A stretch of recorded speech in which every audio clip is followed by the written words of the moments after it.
Assalamualaikum warahmatullahi wabarakatuh. Salam teman-teman. Di sini kami akan menjelaskan tentang negara dan konstitusi.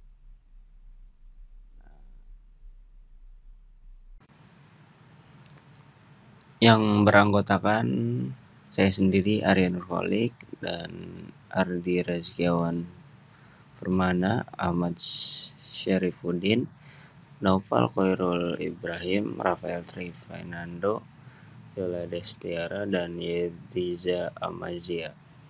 Negara adalah organisasi tertinggi di antara kelompok manusia yang hidup di suatu wilayah dan mempunyai sistem pemerintahan yang berdaulat. Negara bertugas menyelenggarakan ketertiban, keadilan, dan kesejahteraan bagi rakyatnya. Menurut Max Weber, negara adalah suatu komunitas manusia yang berhasil memonopoli penggunaan kekerasan fisik secara sah dalam suatu wilayah tertentu. Unsur-unsur pembentuk negara ada 4. Yang pertama adalah rakyat.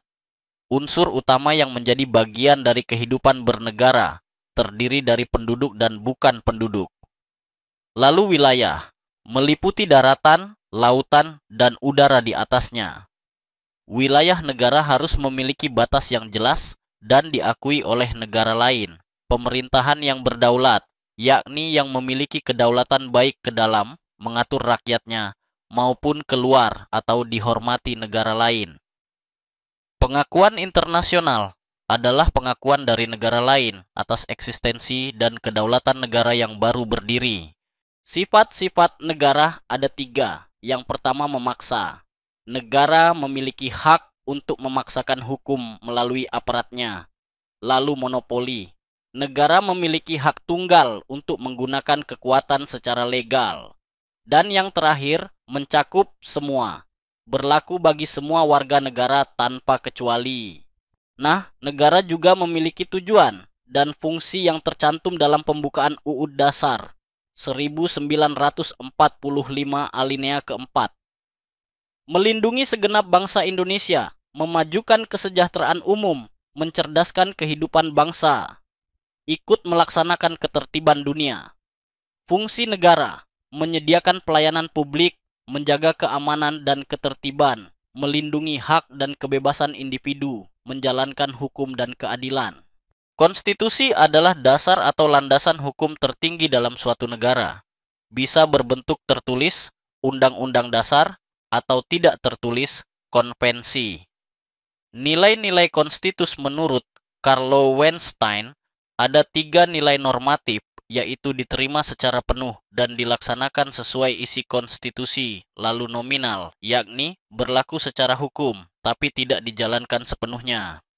Yang terakhir, semantik, hanya formalitas untuk mendukung kekuasaan politik. Lanjut ke tujuan dan sifat konstitusi. Tujuannya untuk membatasi dan mengawasi kekuasaan penguasa agar tidak sewenang-wenang. Lalu sifat konstitusi diantaranya fleksibel mudah, diubah sesuai zaman, rigid sulit diubah. Memerlukan prosedur khusus, tertulis dibukukan dalam naskah. Tidak tertulis, dalam bentuk kebiasaan atau konvensi. Proses perumusan dasar negara dibahas dalam sidang BPUPKI oleh 3 tokoh M. Yamin, Supomo, dan Soekarno menyampaikan usulan dasar negara berujung pada Piagam Jakarta dan kemudian Pancasila sebagai dasar negara. Perkembangan konstitusi di Indonesia, UUD 1945 1949 UUD RIS 1949 sampai 1950, UUDS 1950 sampai 1959. Kembali ke UUD 1945 1950 9 sekarang. Amandemen 1 sampai 4 1999 sampai 2002. Perkembangan konstitusi di Indonesia, UUD 1949